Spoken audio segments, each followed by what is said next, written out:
अस्सलाम वालेकुम वर्गोस, मैं हारिस अज़मी प्रोफेशनल एस्ट्रोलॉजर आपकी खिदमत में हाजिर हूँ इस हफ्ते की एस्ट्रोलॉजिकल रिसर्चेस के साथ। मैंने अगले कुछ मिनटों में अगले 6-7 दिनों में जितनी भी फेवर्स आपको टाइम से मिलने वाली है, सोलर सिस्टम से मिलने वाली है, उसकी तफसील बयान करनी है। तेज़ी से बयान करता हूँ। पिछले हफ्ते 4 सितंबर को आखिरी दिन वीनस डायरेक्ट हो चुका था और वो आपके सेकंड हाउस का रिप्रेजेंटेटिव है। ये टेक्निकल न्यूज़ थी। सेकंड हाउस का रिप्रेजेंटेटिव कभी भी डायरेक्ट फॉर्म में हो, अच्छी फॉर्म में हो, फ्रेंडली फॉर्म में हो, तो हमेशा बंदे की financial stability, financial benefits, job settlements, job opportunities, job increments, promotions, multitasking, career factor, inheritance के मामलात, ये सब सुधरना शुरू हो जाते हैं। ये कुदरती बात है। जिस तरह सूरज के तुलू होते ही आपके लिए आपके माइंड परफॉर्मेंसेस सही हो जाती हैं, आप ज़्यादा दूर तक देख पाते हैं, आप अपने ट्रैवल कर सकते हैं, रास्ते नज़र आते हैं, वे आउट्स नज़र आते हैं। इसी तरह आपको जब वीनस कभी अच्छी फॉर्म में मिले तो वो आपके लिए फाइनेंशियल स्टेबिलिटी की वजह बनता है। वीनस सिर्फ फाइनेंशियल स्टेबिलिटी की वजह नहीं, वो उसका एक सेक्टर है जिससे आपको बेनिफिट्स मिलेंगे वर्गोस।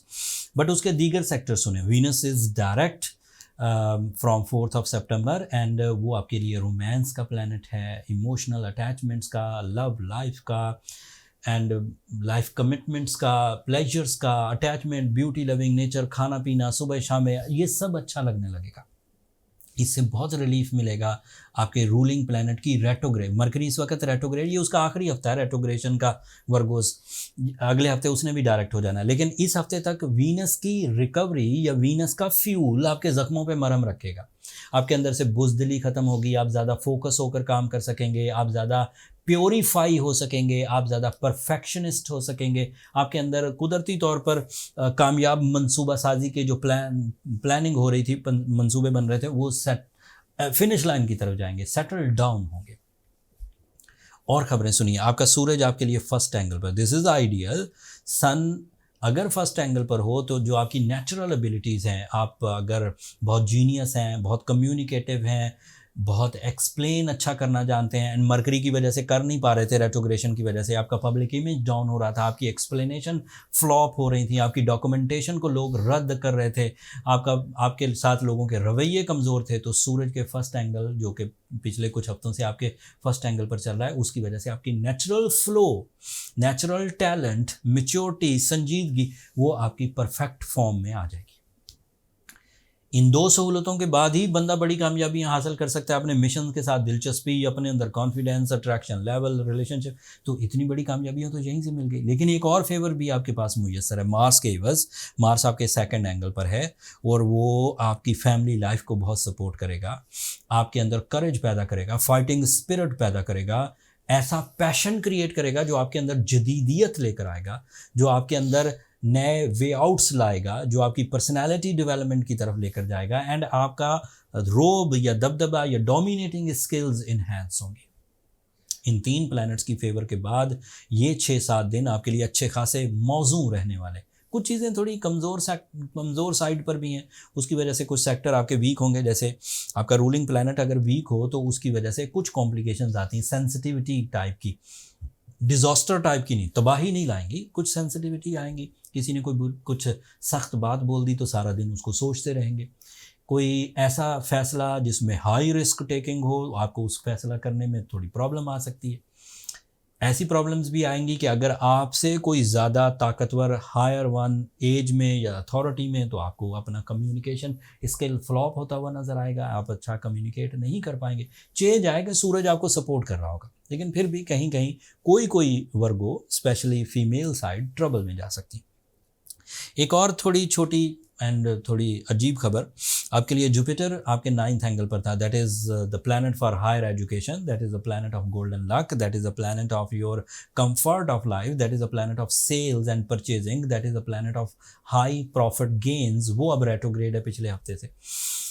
वो रेट्रोग्रेड है तो दैट मीन्स ये जितनी बातें मैंने गिनवाई हैं हायर एजुकेशन में, आपको लकी सपोर्ट हायर एजुकेशन में अब नहीं मिलेगी। आपको अपनी ही एबिलिटी से, अपने माइंड एबिलिटी से, अपनी परफॉर्मेंसेस से, अपनी रीडिंग स्किल से, अपनी वोकल एबिलिटी से, अपनी कुव्वत हाफजा से ही अपनी हायर एजुकेशन को लेकर चलना होगा। एंड इसी तरह दीगर कामयाबियों के लिए भी अब आप बैठे बिठाए किसी पुरस्कार ताकत से या किसी गायबाना मदद से सपोर्ट हासिल नहीं कर पाएंगे। जो नेचुरली आपकी रिवॉर्ड्स को इन्हेंस कर रही थी चीज़, वो थोड़ी सी स्लो डाउन है। अल्लाह ताला की तरफ से बरकत आ जाए वो एक अलग बात है, लेकिन बाई रूल्स जिन चीज़ों से आपकी ज़िंदगी में तकवीयत थी, आपकी ज़िंदगी में ग्रोथ थी, वो अब थोड़े अरसे के लिए रुकी हुई है। सैटर्न भी आपका रेट्रोग्रेड है 7th एंगल में, so you have to careful about your relations, not too much. आप जजमेंटल एबिलिटीज़ को ज़रा ट्रैक पर रखिए, शक करना बंद करिए।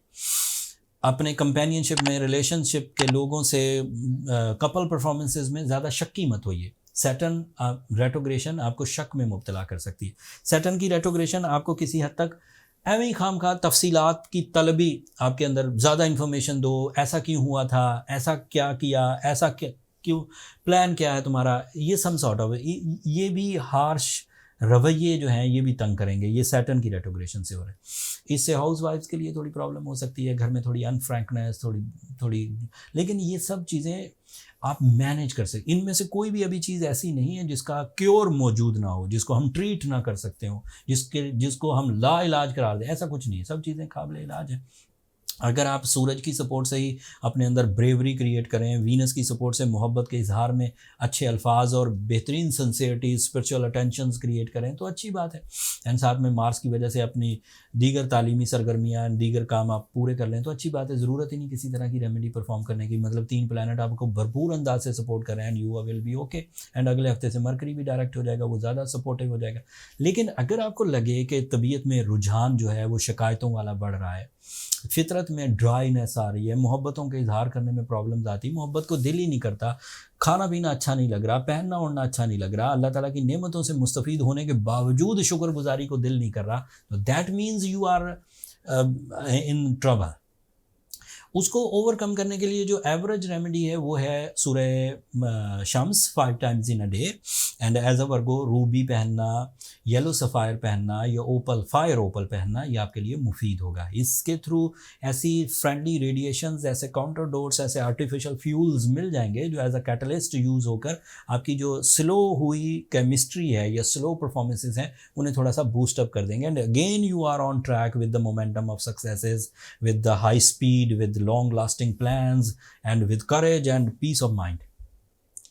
फिर भी कुछ कमी रह जाए तो पर्सनल चार्ट की तरफ जाए। यहाँ एक और भी ऐलान करना था मुझे वर्गोस, हमारा एक सेल पॉइंट था astrogemofficial.com। ये हमारी वेबसाइट थी, पुरानी वेबसाइट है, हम लोग इसकी ज़्यादा मार्केटिंग नहीं करते थे क्योंकि हमारे पास पीस ही बड़े लिमिटेड होते थे, थोड़े से पीस होते थे स्टोन्स के।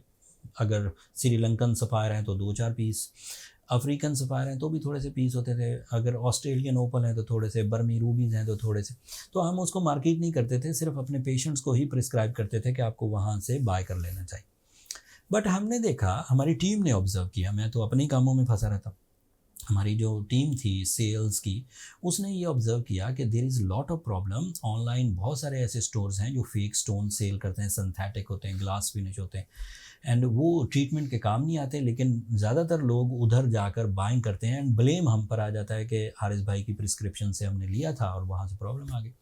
तो हम लोगों को ये बड़ी, तो हमने फिर इस हफ्ते ये स्ट्रेटजी अपनाई, ये डिसीजन लिया कि इस सेल पॉइंट को astrogemofficial.com को मार्केट कर दिया जाए। मैं नीचे डिस्क्रिप्शन में लिंक दे दूंगा एंड फिर आप वहाँ से बाय कर सकते हैं। एक और प्रॉब्लम का भी हम सोल्यूशन पे लगे हुए थे, वो भी अल्लाह के फजल से, आप लोगों की दुआओं से वो भी हो गया। पाकिस्तान में रहते हुए बैरून मुल्क से बाइंग करना बहुत मुश्किल हो रही थी। हम जब ट्रेड करते थे बैरून मुल्क से तो एलसी खुलना ही बड़ी प्रॉब्लम है। पिछले कुछ दिनों से हुकूमती policies you know very well problem में जा रही है। कुछ डॉलर्स ही अगर बैंकों को कहा जाए कि इसकी एलसी खोल दो, वो कुछ डॉलर्स की भी नहीं, मतलब अगर $3000 की भी एलसी खोलनी है, हज़ारों तो बहुत मुश्किल, लाखों, $3000 भाई एक पीस मैंने बाय कर लिया श्रीलंका में, आप एलसी खोल दें उसको, नहीं, वो करते ही नहीं थे। फिर हमने उसका हल ये निकाला, हमारी जो लीगल टीम थी, कि हमने यूएई में जाके एस्ट्रोजेम्स को लीगलाइज़ किया, वहाँ पर उसकी इस्टेब्लिशमेंट की, लीगल सारे एक्टिविटीज़ की। तो अब यूएई से बाइंग हो रही है, यूएई से पूरी दुनिया से जितने भी जेन्युइन स्टोन, अफ्रीका से, बर्मा से, श्रीलंका से, साउथ अफ्रीका या फिर ऑस्ट्रेलिया से, तो वो वहाँ से अब बाय और वहाँ से डिस्पैचिंग होती है। पाकिस्तान से अब डिस्पैचिंग कम है, जो अवेलेबल इन्वेंट्री है वो थोड़ी पाकिस्तान में, लेकिन ज़्यादातर यूएई से हो रही है। और हम लोग थोड़े ही अरसे में वहाँ से ही इंशाल्लाह अपनी आगाज़ करेंगे। जब तक पाकिस्तान के हालात ठीक नहीं हो जाते, there is lot of troubles, कानूनी मसाइल एंड और भी बहुत सारे इश्यूज़। तो ये सब बातें इसलिए आपको बताना ज़रूरी थी कि ये अगले कुछ दिनों में तेज़ी से चेंजेस आएंगी, तो आपको ये एतमाद में लेना या आप तक ये इन्फॉर्मेशन पहुंचाना ज़रूरी थी। बहरहाल ये एक जनरल ऐलान था। कुछ दिनों बाद आप मुझे भी यूएई से ही शो करते हुए देखेंगे इंशाल्लाह। एंड अब आखिर पर मेरी 2 दरख्वास्तें, आज का जो हॉरोस्कोप था वो ख़त्म। अपनी दुआओं में मुझे और मेरी टीम को ज़रूर याद रखिएगा एंड चैनल को सब्सक्राइब करना मत भूलिएगा। आप लोगों की सब्सक्रिप्शन हमारी हौसला अफजाई की वजह बनती है। अगले हफ्ते तक के लिए अब इजाज़त दीजिए। अल्लाह हाफ़िज़।